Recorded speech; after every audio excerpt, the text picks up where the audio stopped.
Bismillahirrahmanirrahim.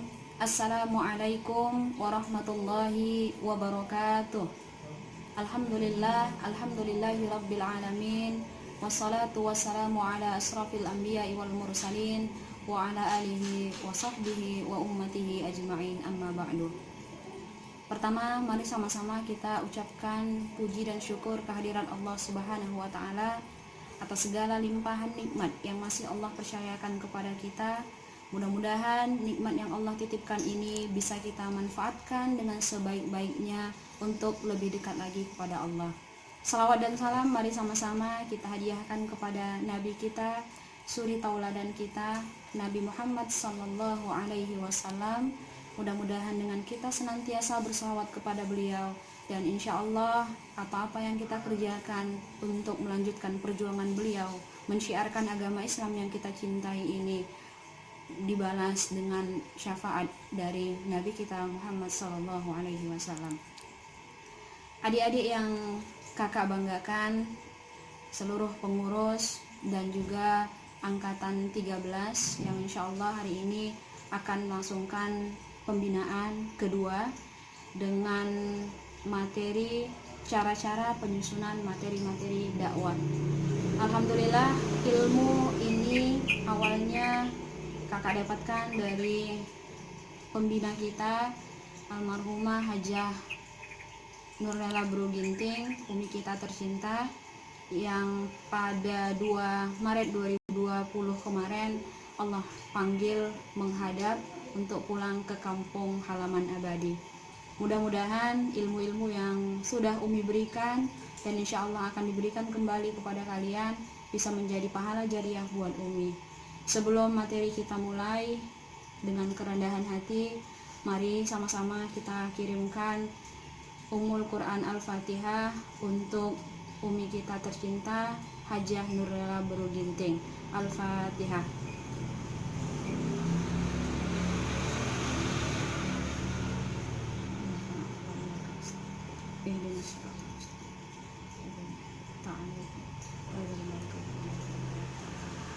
Sekian untuk mengawali pertemuan hari ini. Assalamualaikum warahmatullahi wabarakatuh. Bismillahirrahmanirrahim. Assalamualaikum warahmatullahi wabarakatuh.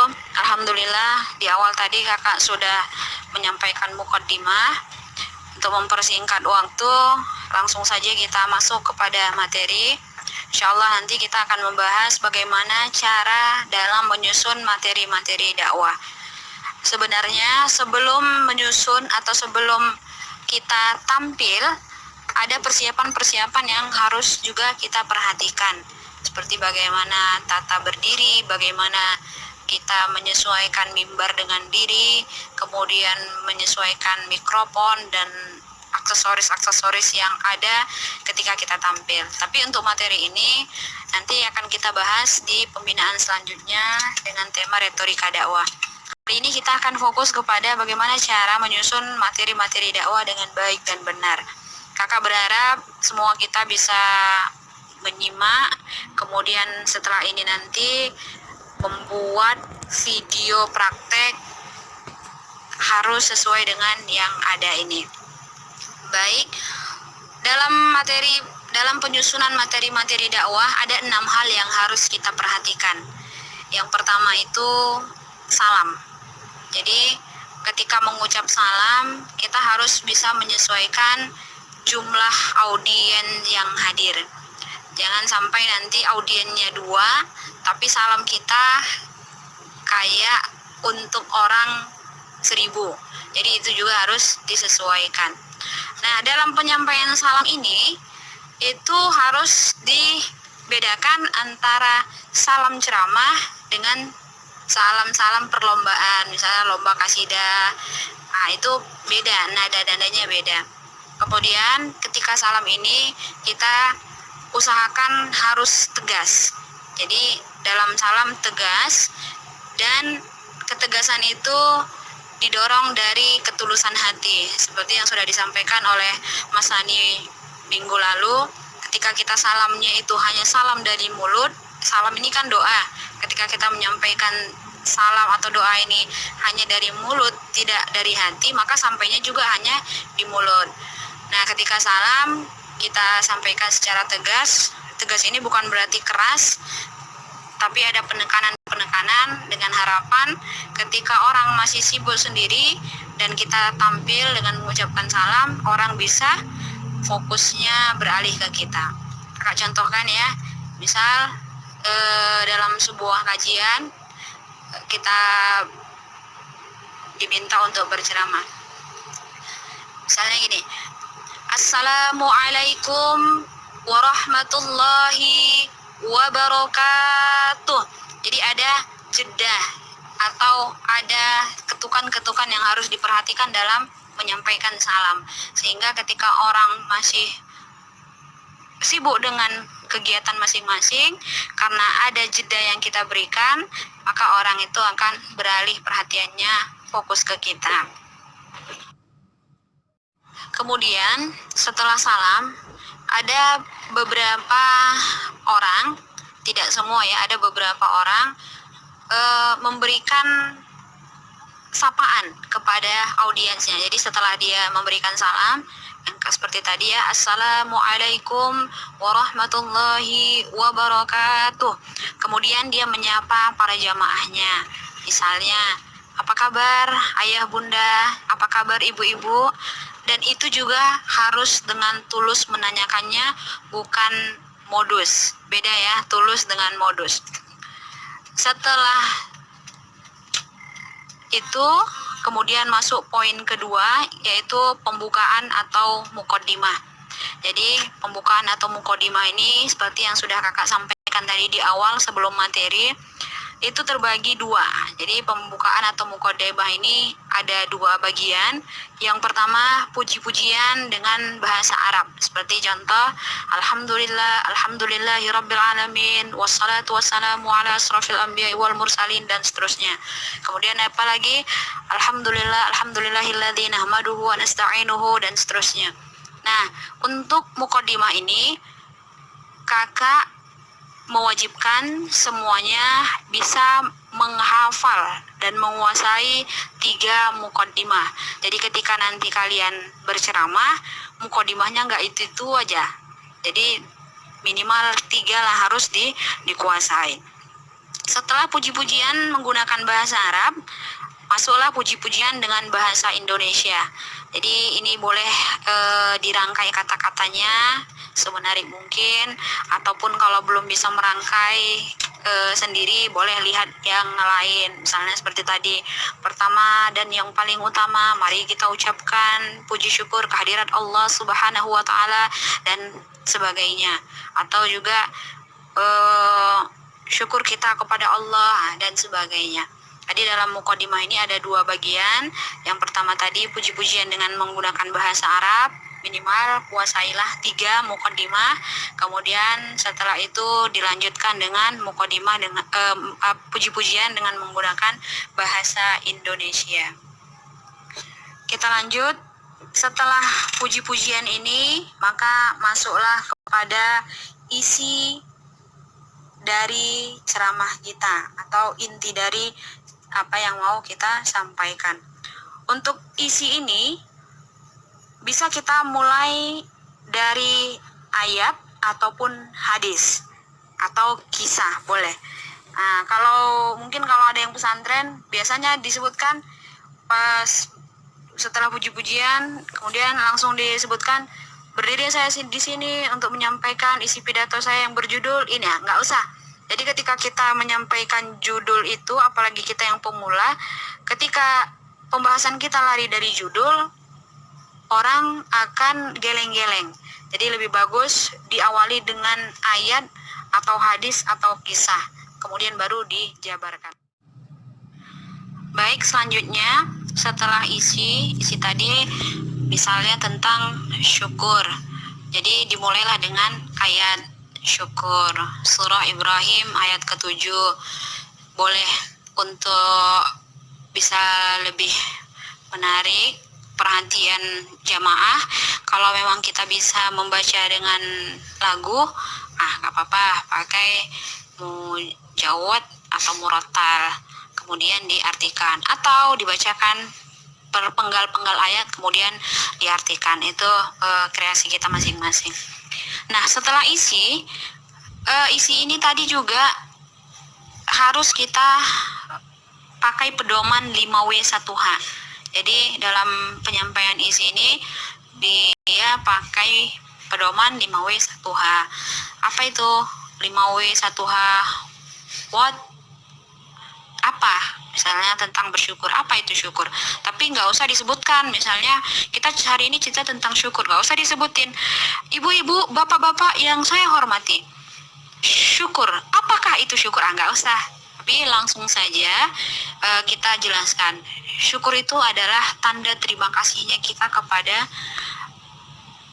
orang atau kepada Allah yang sudah memberikan kita banyak nikmat. Ketika kita diberikan nikmat, maka kita wajib mensyukurinya di mana saja kita berada. Itu apa? When. Sudah what, when, where, who, ya. Kepada siapa kita harus bersyukur? Nah, dijelaskanlah.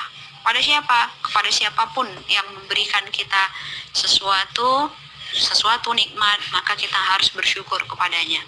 Dan ingat, dalam penulisan isi ini dengan metode atau pedoman 5W1H ini jangan dituliskan apa itu syukur, di mana kita harus bersyukur, tidak usah, tapi langsung saja kepada intinya. Itu hanya kunci kita untuk bisa menjabarkan isi dari materi-materi kita. Kemudian ada baiknya ketika menuliskan isi ini kita buat per poin. Misalnya poin pertama, cara kita bersyukur, bagaimana cara kita bersyukur. Yang kedua, kapan, kemudian dalam bentuk apa rasa syukur itu. Atau dibuat misalnya poin pertama, apa itu syukur, tapi tidak usah disebutkan apanya, langsung saja bagaimana cara kita bersyukur, kemudian bersyukur atas apa saja, kemudian bagaimana pengamalan syukur itu misalnya poin-poinnya. Jadi isi itu pedoman pertama kita menggunakan 5W1H. Kemudian yang pertama tadi diawali dengan ayat, hadis atau hikayat, ya, atau kisah. Kemudian pedoman penulisannya itu menggunakan 5W1H. Kemudian untuk memudahkan kita dibuatlah poin per poin. Kemudian keempat, ya, cara menyusun materi-materi dakwah tadi, kesimpulan dari materi yang sudah kita sampaikan tadi dengan poin. Nah, kesimpulan ini apa? Untuk memudahkan ketika selesai kita berceramah, walaupun dalam ceramah itu kita membuat sebuah kisah ataupun kita membuat humor yang memang mungkin agak lari dari materi-materi kita, yang akan mereka ingat sepulangnya dari kajian kita, itulah dari kesimpulan. Jadi ini juga untuk membantu para jamaah untuk mengingat kembali apa sih sebenarnya inti dari materi-materi kita. Walaupun nantinya di awal mungkin diisi kita buat kisah, kita cerita tentang kehidupan kita atau yang lainnya, tapi di akhir nanti di kesimpulan kita bisa membantu jamaah untuk mengingatkan kembali bahwa yang kita sampaikan tadi ini loh, ini. Sehingga ketika dia keluar dari forum itu, ketika mungkin dia bertemu dengan saudaranya atau temannya, terus ditanya misalnya, tadi ikut Isra Mi'raj dia, iya, ustadznya siapa, si Anu, apa isinya? Dan dia bisa menjawab, oh isinya ini, ada 3 tadi, 1, 2, 3. Jadi bukan, apa tadi isinya? Nggak tahu, pokoknya lucu kali ustadznya, nggak gitu. Tapi ada yang dia bawa dari kajian kita. Nah, setelah kesimpulan, yang kelima itu adalah himbauan. Jadi kesimpulan dan himbauan ini sebenarnya sejalan. Di kesimpulan itu kita menjelaskan apa sih inti dari ceramah kita. Di himbauan kita menghimbau, mengajak audiens atau jamaah untuk melaksanakan poin-poin yang sudah kita sampaikan. Jadi kalau contoh himbauan tuh gini, ayah bunda yang Allah sayangi, mudah-mudahan kita bisa menjalankan kehidupan ini dengan sebaik-baiknya, dan kita menjadi hamba-hamba Allah yang pandai bersyukur, berterima kasih atas segala nikmat yang Allah berikan, menggunakan segala nikmat-nikmat yang Allah sudah titipkan ini dengan sebaik-baiknya, sehingga ketika nanti waktunya kita mempertanggungjawabkan, maka kita bisa mempertanggungjawabkan dengan baik apa-apa yang sudah Allah berikan ini. Dan janji Allah bahwa ketika kita bersyukur, Allah akan tambah. Maka ketika kita mensyukuri apa yang sudah Allah berikan, insya Allah akan Allah tambah lagi dengan nikmat-nikmat yang lain. Nah, itulah yang disebut dengan himbauan. Nah, setelah himbauan, barulah penutup. Penutup ini bagaimana? Boleh ditutup dengan pantun, boleh ditutup dengan syair, kemudian baru ditutup dengan salam. Ya, contohnya yang biasa kita dengarkan, ibu-ibu dan bapak-bapak yang dirahmati oleh Allah. Baik, sekianlah dulu ceramah saya pada hari yang berbahagia ini. Mudah-mudahan bisa bermanfaat buat kita. Saya tutup dengan sebuah pantun. Kalau ada jarum yang patah, jangan disimpan di dalam peti. Kalau ada kata-kata saya yang salah, jangan dilaporkan saya ke polisi. Wabillahi taufiq wal hidayah. Assalamualaikum warahmatullahi wabarakatuh. Jadi tetap dalam penyampaian salam itu juga harus tegas, kemudian kita sampaikan dengan tulus, sehingga orang yang mendengarkan juga bisa tulus menerimanya. Apa-apa yang kita sampaikan dari hati, maka insya Allah akan sampai pula ke hati. Dan kita berharap apa yang kita sampaikan bisa mereka amalkan sebagai keran pahala jariah kita ke depannya. Mungkin untuk materi hari ini sekian dari kakak. Silahkan.